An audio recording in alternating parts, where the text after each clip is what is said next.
Yeah, my name is Sean Patterson, and I'm the author of Makhno and Memory, Anarchist and Mennonite Narratives of Ukraine's Civil War, 1917 to 1921. Maybe I'll just give a little introduction about how I first came into this topic and basically what some of the themes of the book. My personal interest in the topic began as an undergrad. And I was quite interested in left-wing alternatives to the Bolsheviks and left-wing resistance to the Bolsheviks in the revolutionary period. So through that, I started reading about the Russian anarchists, and particularly I was interested in Kropotkin's theory of mutual aid and that. And it was sort of through reading that I came across the Makhnovist movement and read some of their histories that were written by their participants, particularly Volin and Arashinov. And in these histories, the Makhnovists are presented very much as a liberatory force organized along egalitarian lines and direct democracy. And they're a movement that fought the whites, reds, and nationalists during the Civil War in an attempt to establish an independent anarchist region in southern Ukraine. Makhno himself in these histories is presented as very heroic, very much an embodiment of peasant justice. And so as reading this, I found this movement really fascinating. And when I went home that Christmas as an undergrad and told my family about this interesting movement I was reading about, I found out about a totally different side to Makhno and his history. I should mention I grew up in an Anabaptist family. My father was a former pastor in the Mennonite church, and so we had a lot of friends that were from Russian Mennonite background. And it was through them that I heard about Makhno sort of as a sadistic kind of inhuman monster whose forces had perpetrated massacres and murder and abuse on these communities. It was also through them that I found out that Mennonites were traditionally pacifists. Many of them picked up arms in the Civil War and organized into self-defense units that fought against the Makhnovists. So it was from learning about these two very different sides of the stories that I decided to do my master's research on this topic. And I traveled to Zaporizhzhia, and it was eventually out of this original research I did for my master's that I developed this book. As for the book itself, I really wanted to focus on not only how did this violence come about, but also how is it narrativized and rationalized in the sources of each side. Also, how did each side determine the boundaries of legitimate and illegitimate violence? And how did they construct each other as enemies? And sort of the main argument I make is that violence was shaped by the socio-economic environment of late Imperial Russia and the Civil War, but also it was shaped by the ideology of the Makhnovists and by the religious faith of the Mennonites. And so just an example, the Makhnovists, for instance, they portray themselves as just and revolutionary.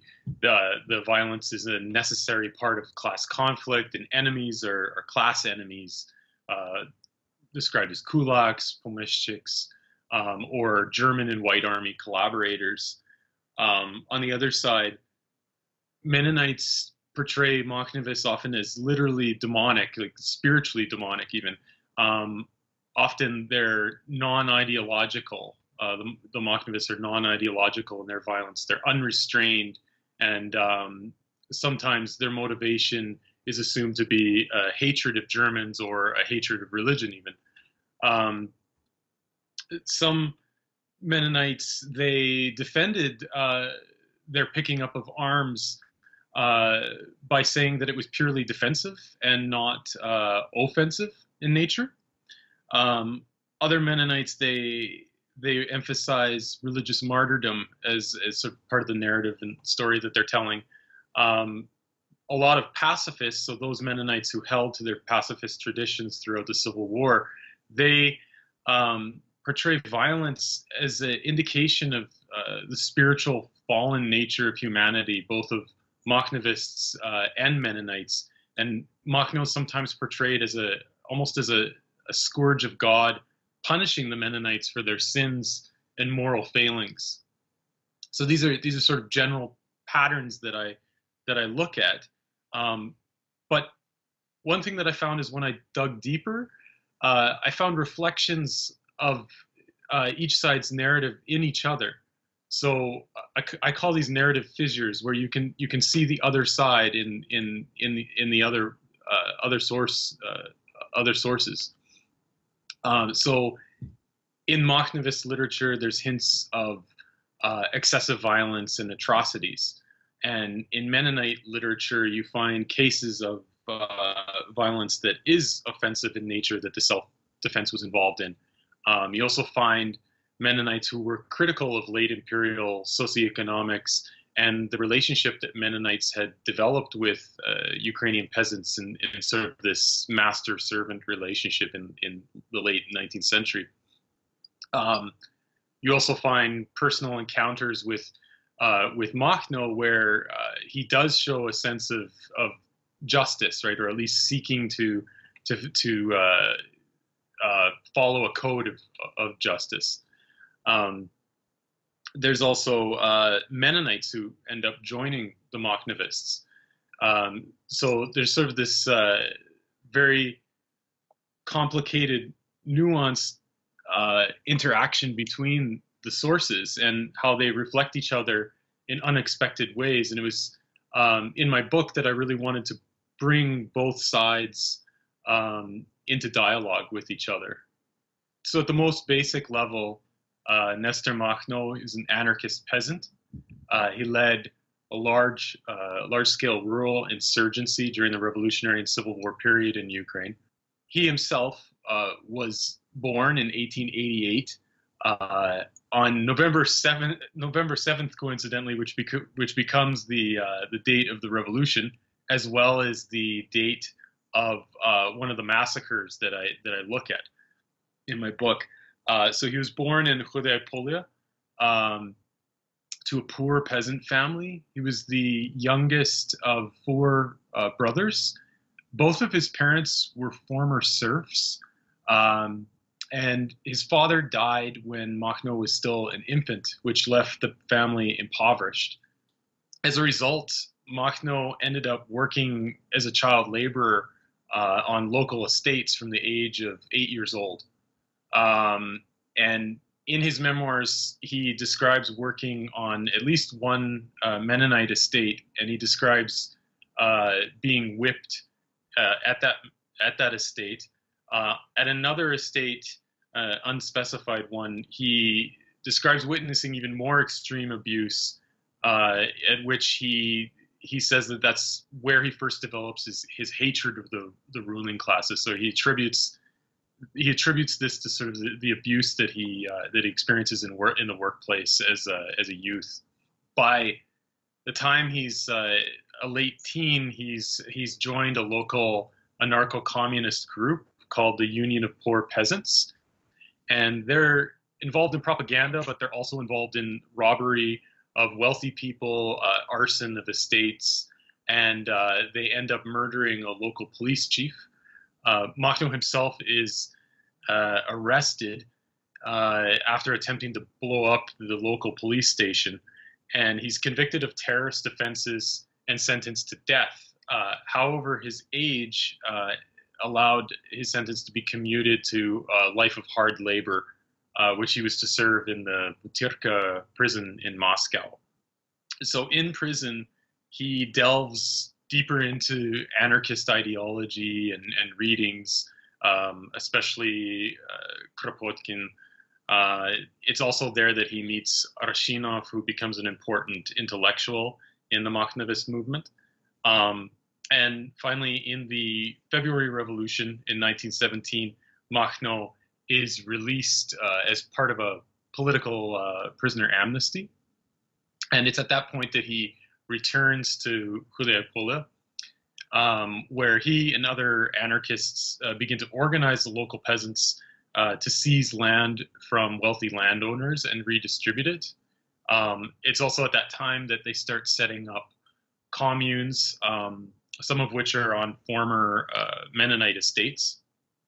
In my research, I found that at this point, there's no widespread violence as compared to the later period.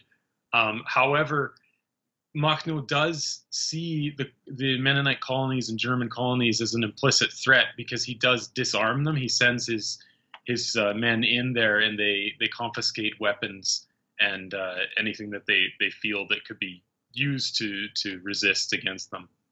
The situation quite radically changes in March 1918 when the German and Austrian armies occupy Ukraine, and this is part of World War I. This forces Makhno to temporarily leave Ukraine, and while he's absent from Ukraine, there's a widespread insurgency across all of Ukraine that erupts against the Austro-German occupation. And in that, many of Makhno's friends are killed, including one of his brothers, and his mother's home is even burnt down by the German occupation. By July 1918, Makhno returns to his hometown, and he helps to organize the insurgency in his region. His movement is highly successful in raiding occupation forces, and they even dislodge the German army from Hulepolia a couple times during the occupation. And so it's sort of at this point where a lot of legends start to emerge about Makhno amongst the local peasants. He's seen as a kind of Robin Hood figure. Comparisons are made to Pugachev and Stenka Razin. And it's also simultaneously at this time that the Austro-German occupation is embraced as saviors by the Mennonite and German colonies. And the land that had been, the land and stolen property is reconfiscated by the occupation and given back to the colonists. And some of the Mennonites even act as informers to the occupation, and some even join punitive expeditions that go into Ukrainian villages, which often led to abuse of civilians and even executions. During this time, the self-defense also organizes, and this is organized by the Germans, so they arm and train Mennonites and other German colonists. And this is something that really deeply divides the Mennonite community, like what I mentioned with their pacifism.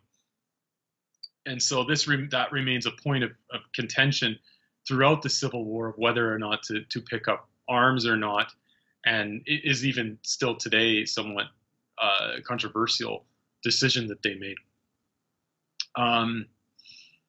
So one German occupation attack that particularly affected Makhno occurred in October 1918 in the village of Velika Mikhailivka, which was entirely burned down. Many people were killed, and according to Makhno, women were raped. German colonists accompanied a punitive expedition force, and it's at this point in Makhno's memoirs that he takes a very dark turn. He talks about in the wake of this attack on this village, he's so distraught that he almost commits suicide, and it's at that point that he decides to adopt an eye for an eye policy. And there's a sharp escalation in violence against German and Mennonite colonies at this point.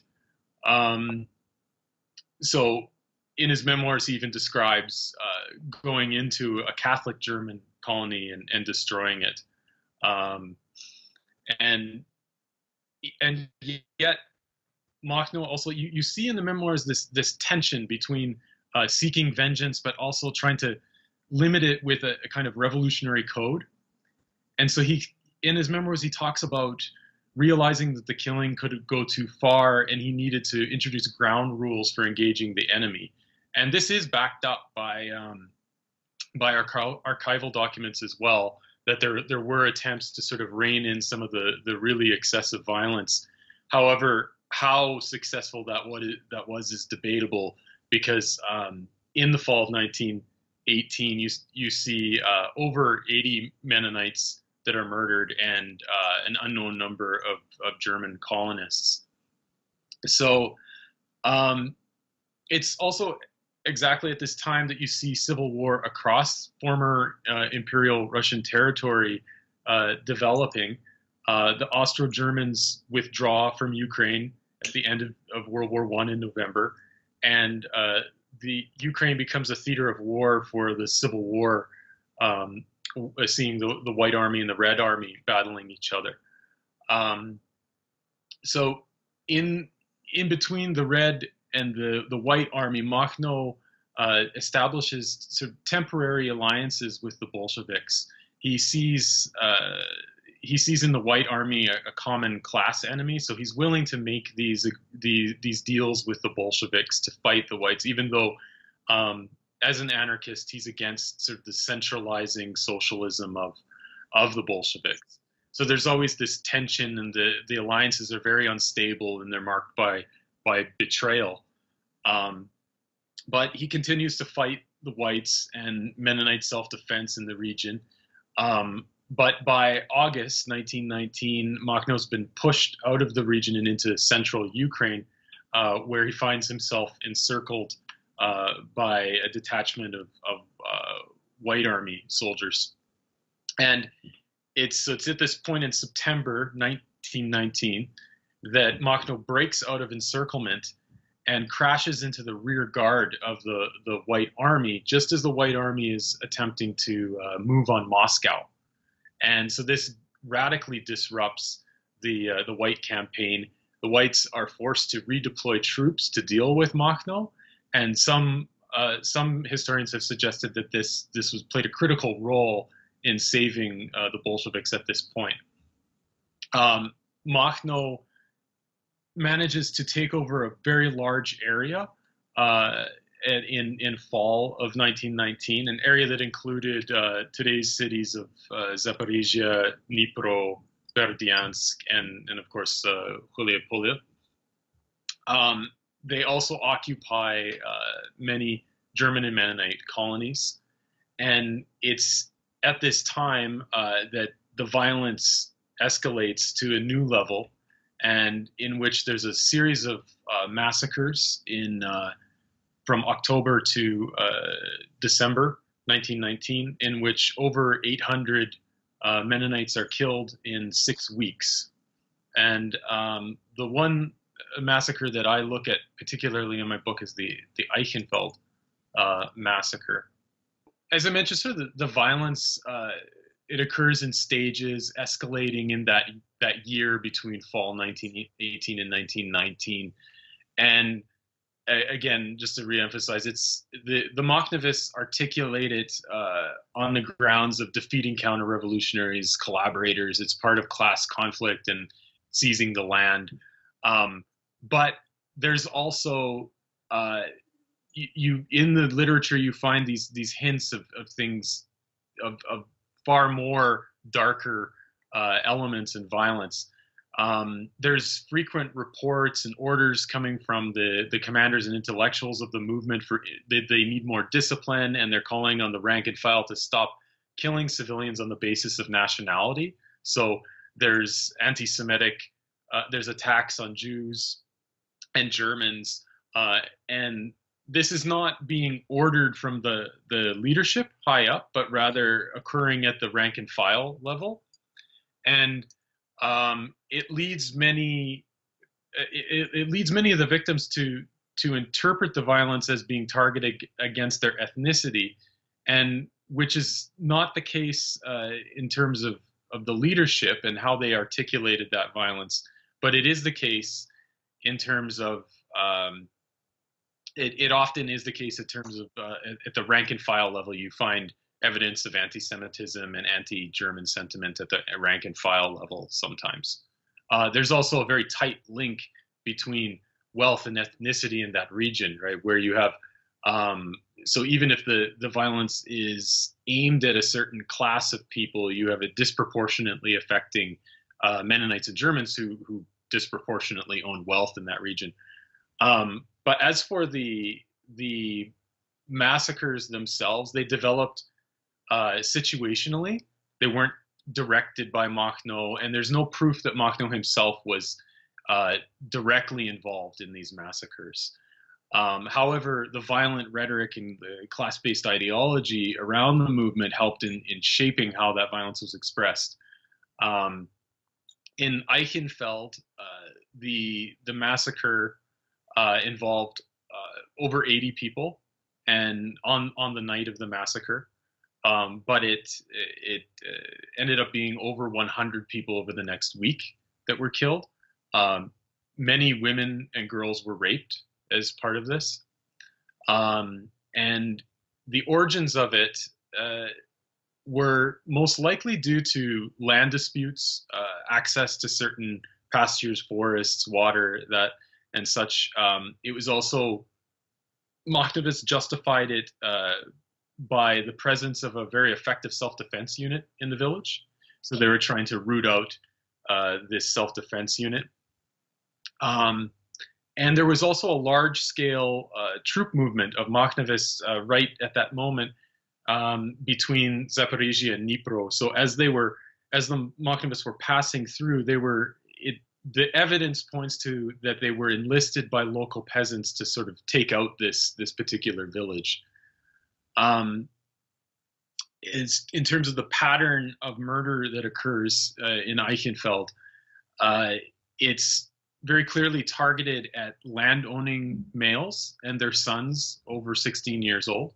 A few women are killed, but in general, the women and children are left alone.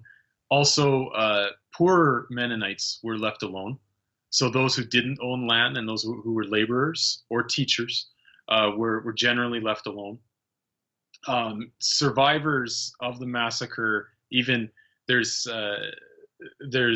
sources that talk about them seeking refuge in the homes of poor Mennonites and Ukrainian peasants as well, because they knew that they wouldn't be harmed if they went to these homes. Another massacre that occurred in December was in Zagradovka. This one was even larger. It involved 200 Mennonites being killed over 3 days, and it was far more indiscriminate. Women and children were killed, and once again, there's many reports of rape. It also involved land disputes and also involved the presence of a self-defense unit. And one of the interesting things, though, about these massacres is that you also have eyewitness reports of seeing German and Germans and Mennonites participating in the massacres themselves as well. So having joined up with Makhnovists. So for instance, in the Zagradovka massacre, one Mennonite source says that one of the leaders of the Makhnovists was a Mennonite himself, or former Mennonite himself. So it's a very messy and complicated situation at the ground level as to each individual's reasons for participating in it and that. But so there's sort of a coming together of many factors that create this violence in the fall of 1919. As I mentioned, I did travel to Zaporizhzhia to do research there. I visited the former Mennonite colonies there and Huleapole, as well as Eichenfeld, where there's the village of Eichenfeld is no longer there, but there's a Ukrainian village immediately next to it, and there's now a memorial dedicated to the victims there, which is taken care of by the Ukrainian villagers that live there. So when I did my travels over there, it was for research purposes, but also to see how this is being memorialized. Archival documents played a big role in my research, especially internal army communications, orders, proclamations from the Makhnovists, and of course memoirs. Makhno's memoirs are hugely important to this, and we're very lucky that we have a number of high-level figures from this movement that wrote memoirs. Some of them were written after they were captured by Soviets, and others were written in exile. So that's also an interesting source space in which you can sort of cross-compare the sources, some that were outside of the reach of the Soviets and some that were being manufactured inside of the Soviet Union. Another some interesting archival documents that I came across. One was the land lease and land access agreement that was made in Eichenfeld between the local Ukrainian peasants and the Mennonites that lived in that area, because the Mennonites had bought the land from a Russian landlord. So the Ukrainian peasants that had lived there had been used to working that land under that landlord, and now they had to make new arrangements. And this may have been, some of the sources point to that this may have been part of the disputes that eventually led to the massacre. Many of the archival documents have been published in Ukrainian and Russian collections. But they contain some very contain some very important documents, such as Halyna Kuzmenko's diary, that's Makhno's wife's diary, which was captured by the Soviets. And there had been for many years suspicions that it was manufactured, that it may be fake, because it involved some negative depictions of Makhno. And so what I do in my book is I compare multiple versions of this diary that were published in Ukrainian and Russian, and I compare what is thought to be the original to some of the versions published by Soviets, and I find that there is a difference, and that some of the entries have been altered by the Soviets. Although, so for instance, in one entry, the entry is changed to make it seem like Makhno sexually assaulted his wife, where in the original entry, it's she simply says that he was teasing her. Right. So these changes that they make to sort of demonize Makhno. But the diary itself, though, does still contain a lot of negative information about the movement, and it does include what appears to be a description of a massacre in a German colony.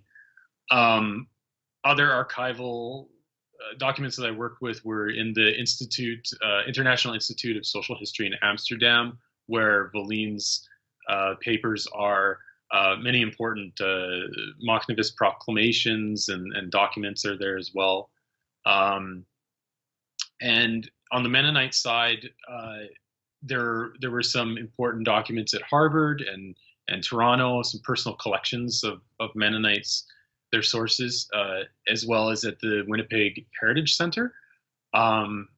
Another source that was really important was the Mennonite newspaper in southern Ukraine at the time, Friedenstimme, which has been preserved almost in its entirety. And finally, of course, just with connections with families that I made and some of their memoirs and documents that they've collected, and those were absolutely essential to the history that I was able to put together. I think that there's different things happening. There's the mythology around Makhno, which sort of blurs how we see him, right? Whether it's in a positive way or in a negative way, right? And it's very hard to get past some of these emotional attachments and attachments that are tied into identity. So that's been one of the roadblocks into really studying Makhno in more of a detached way. Also, what you had is during the Soviet period, the Soviets very much demonized Makhno and his movement. In sort of a caricatured fashion. He was very much this drunkard and anti-Semitic pogromist. That is one thing the Soviets attributed pogroms to Makhno, which Makhno was not an anti-Semite. There were many Jews within the movement. There was even a Jewish battalion that was part of the movement. However, like I mentioned, at the rank and file level, there were people operating under a Makhnovist flag that did commit pogroms. So you have to make that distinction between the leadership and the rank and file, because it doesn't always correspond. And there's various points in the movement where they simply do not have control over their troops. And particularly in the fall of 1919, you have enormous amounts of new recruits coming in. Some of them are coming from other independent forces. Some of them are former Red Army men. Others are nationalists that join the movement. So in fall 1919, you see the army grow to as many as 100,000 men. So you have all kinds of activity happening under this, under the Makhnovist movement. This is not to say that that Makhno and the leadership are completely innocent. Their ideology and their rhetoric definitely generated a violent environment. And as I mentioned, Makhno himself does participate in attacks on colonies. There's various ways to sort of look at his importance historically. Militarily, he's quite important at certain points in the Civil War, in defeating the whites, as I mentioned in fall 1919 when they attacked the rear guard of the White Army just as they're advancing on Moscow. That relieved pressure on the whites and played a role in defeating the whites at that point. Then a year later, Makhno is also involved in defeating Wrangel in Crimea. So militarily, he is important.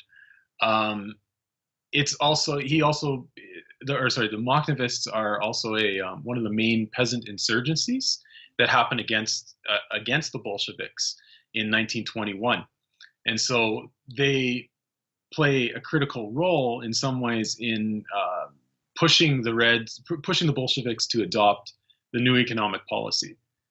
So I think that that's also another important role that Makhno plays. I think historically, just his memoirs are important. They're an amazing source from a popular peasant leader. And I don't know of any other similar source that we have that's that detailed from a peasant leader from this period. This is also one of the very few times that anarchism is attempted to be put into practical action. Right? You see this in the Spanish Civil War, but seeing anarchism applied at a mass scale is very rare. So even for the history of political ideology and of anarchism particularly, he's quite important. I think too, just the Makhnovists and Mennonite sources offer us a very detailed look into the evolution of peasant insurgency in the revolution and civil war, and because of the richness of the source base, we're able to look at it from various angles and from different ideological interpretations. So you don't see that with really any of the other peasant insurgencies that happened at that time. And I think for me, most importantly, the sources allow us to look at how violence evolves at a micro level and how vengeance and justice are negotiated and rationalized. And because I think that violence is often sort of looked at this macro level or just in ideological terms, and we lose sight of the complexity of how it evolves at the ground level, and also just the tragic human impact of the violence and abuse that people face in these situations. One of the themes that I look at is, how, given how very, very different these interpretations of the movement are, and how do we reconcile these two histories? And I I think that, at some level, there's some people and groups on the extremes of both sides where they're not going to be able to reconcile these two different narratives. But I think that the vast majority of people today can be reached through greater education about what happened, about the realities of the violence, but also the debates and perspectives from each side. And I think that for me, entering the mind of both sides to understand their thoughts and actions is really important. And this is not to justify the violence at all in any way, but it's to understand how these situations arise and how they can escalate into massacres. So, I think a common ground can be found because, I think any sane person would agree that murder and abuse of innocent civilians is absolutely horrific atrocities, but the event itself, it forces us as a society to look for deeper reasons for why these things happen, and which I point to is partially located in resentments that are generated from extreme systemic wealth inequality, but also I think it's located in how ideologies that ostensibly seek justice through retribution can in fact be kind of turned around, and they can facilitate great injustice and be used to rationalize oppression. So this interplay between vengeance and justice and violence, I think, is applicable not only to just early 20th century revolutionary southern Ukraine, but contemporary society as well. Absolutely, the Mennonite diaspora in Canada, it's very much still with them today, even to talking third generation down the line. The cultural memory of these events is very deep. I talked to many people who spoke. They would hear stories about Makhno and about the attacks on their communities from their grandparents and their parents, and a lot of trauma, a lot of